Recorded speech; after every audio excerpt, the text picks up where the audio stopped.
Deputy Speaker, and it's a pleasure to follow the honourable member who makes her points with great candour and, as always, well researched.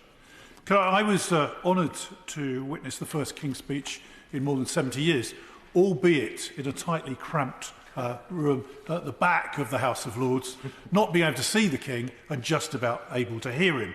But it is a true landmark in British history. And I welcome the government's commitments to ensure that we deal with the long-term issues of this country and change the country for the better. Now, there's an agenda of very exciting bills, but these will have an exceedingly positive impact on the people of this country. Much of what is part of government, of course, doesn't have to be legislation. It's good administration. And when we're talking about the position on energy, I will remember that in my time before coming into this House, in the 1980s, I managed the computer equipment, account managed the computer equipment that kept our power stations running. And in the early 1990s, I was responsible for the team that was ensuring that our power stations, telecommunications, were kept running, indeed, as part of my roles both for Unisys and then for BT. And so the transformation that's taken place in our power stations up and down the country is enormous. From having mainly coal-fired power stations to now having renewables supply so much more of our power is truly transformational. But what we failed to do over successive governments is to invest in the new nuclear power stations that were required to actually ensure that the ageing nuclear power stations should then be replaced with the new ones. And my honourable friend, my right honourable friend of the Cotswolds made the point about small modular nuclear reactors. We must advance that technology rapidly, get it in place and ensure that nuclear plays its part. Because in terms of energy security for our country, it is vitally important that we have a mixed economy. Renewables, nuclear, fossil fuels were required, as always. Because the reality, by the way, the honourable member for Ganges did refer to the fact, of course, about the title of this great debate. That is chosen by the opposition, not by the government, by the way. So he was wrong in that regard. Can I continue? I will give way to him in a moment. The reality is that we need to ensure that we have a continuity of supply. And we should understand that baseload nuclear power is vitally important to keep that baseload, and then we build upon it on the grid when demand increases.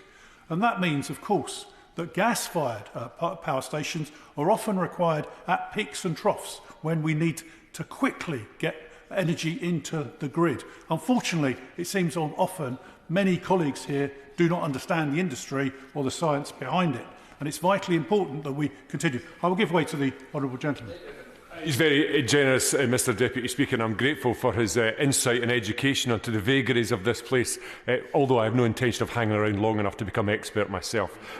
He is an advocate, which he's entitled to be, of SMR. I wonder what's his best guess of when the first megawatt of electricity from SMR will be generated in the United Kingdom. Well, I'm not a clairvoyant, so I can't predict when that will happen. What I would urge my honourable friends on the front bench to do is get on with the job and make sure that we get on with delivering that for the people of this country. It is equally important that we ensure that we are not reliant on hostile regimes from abroad in terms of supply of our energy.